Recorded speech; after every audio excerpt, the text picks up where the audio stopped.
បាទជាបឋមខ្ញុំបាទសូមគោរពថ្នាក់ដឹកនាំទាំងអស់ដូចជាពុកម៉ែបងប្អូនជាទីគោរព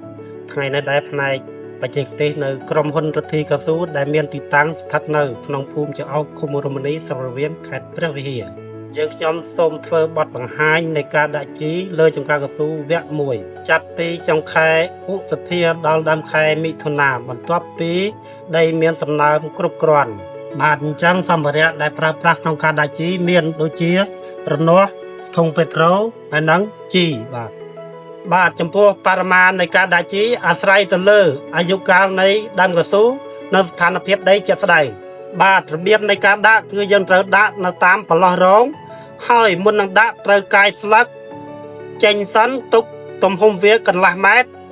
បន្ទាប់ពីកាយស្លឹករួចយើងបាច់ជីកាលណាបាច់ជីរួចហើយយើងត្រូវ